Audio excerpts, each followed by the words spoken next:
ओम नमः शिवाय। प्रदोष व्रत भगवान शंकर को समर्पित होता है। इस दिन भगवान शिव और सूर्य देव की विधि विधान से पूजा की जाती है। रविवार का दिन भगवान सूर्य नारायण को समर्पित होता है।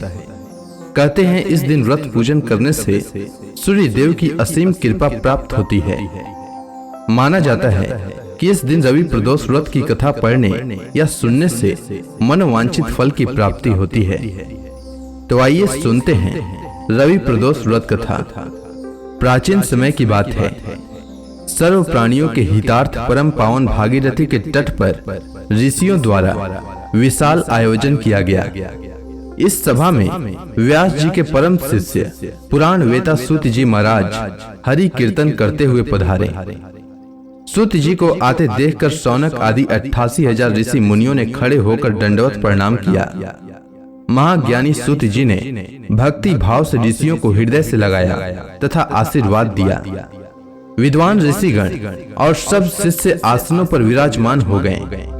शौनक आदि ऋषियों ने पूछा, हे पूज्यवर महामते, कृपया यह बताने का कष्ट करें कि यह मंगलप्रद और कष्ट निवारक प्रदोष व्रत सबसे पहले किसने किया और उसे क्या फल प्राप्त हुआ। श्री सूत जी महाराज बोले, आप सभी शिव के परम भक्त हैं। आपकी भक्ति को देखकर मैं व्रती मनुष्यों की कथा कहता हूँ, ध्यान पूर्वक सुने। एक गांव में अति दिन ब्राह्मण निवास करता था। उसकी साध्वी स्त्री प्रदोष व्रत किया करती थी।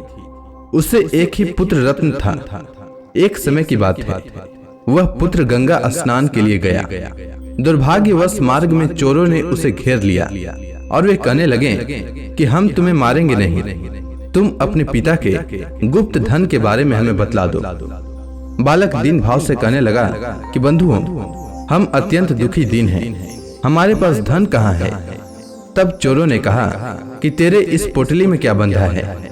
बालक ने निसंकोच भाव से कहा, मेरी माँ ने मेरे लिए रोटियां दी है। यह सुनकर चोरों ने अपने साथियों से कहा कि साथियों, यह बहुत ही दीन दुखी मनुष्य है, अतः हम किसी और को लूटेंगे। इतना कहकर चोरों ने उस बालक को जाने दिया। बालक वहां से चलते हुए एक नगर में पहुंचा। नगर के पास एक बरगद का पेड़ था। वह बालक उसी बरगद के वृक्ष की छाया में सो गया। उसी समय उस नगर के सिपाही चोरों को खोजते हुए उस बरगद के वृक्ष के पास पहुंचे और बालक को चोर समझकर बंदी बनाकर राजा के पास ले गए।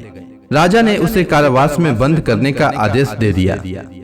ब्राह्मणी का लड़का जब घर नहीं लौटा तब उसे अपने पुत्र की बड़ी चिंता हुई। अगले दिन प्रदोष व्रत था। ब्राह्मणी ने प्रदोष व्रत किया और भगवान शंकर से मन ही मन अपने पुत्र की कुशलता की प्रार्थना करने लगी। भगवान शंकर ने उस ब्राह्मणी की प्रार्थना स्वीकार कर ली। उसी रात भगवान शंकर ने उस राजा को स्वप्न में आदेश दिया कि वह बालक चोर नहीं है, उसे प्रातः काल छोड़ दे, अन्यथा उसका सारा राज्य वैभव नष्ट हो जाएगा।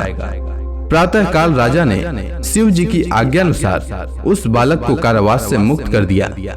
बालक ने अपनी सारी कहानी राजा को सुनाई। सारा वृतांत सुनकर राजा ने अपने सिपाहियों को उस बालक के घर भेजा और उसके माता पिता को राज दरबार में बुलाया। उसके माता पिता बहुत ही भयभीत थे। राजा ने उन्हें भयभीत देखकर कहा कि आप भयभीत न हो, आपका बालक निर्दोष है। राजा ने ब्राह्मण को 5 गांव दान में दिए, जिससे कि वे सुख पूर्वक अपना जीवन व्यतीत कर सकें। भगवान शिव की कृपा से ब्राह्मण परिवार आनंद से रहने लगा। इसीलिए मनुष्यों को प्रदोष व्रत अवश्य करना चाहिए और साथ ही भगवान शिव की विधि विधान से पूजा करनी चाहिए। इससे व्यक्ति का जीवन सुखमय हो जाता है। उम्मीद है आपको रवि प्रदोष व्रत की कथा अच्छी लगी होगी। अगर आपको यह कथा अच्छी लगी हो तो कमेंट सेक्शन में ओम नमः शिवाय लिखना न भूलें।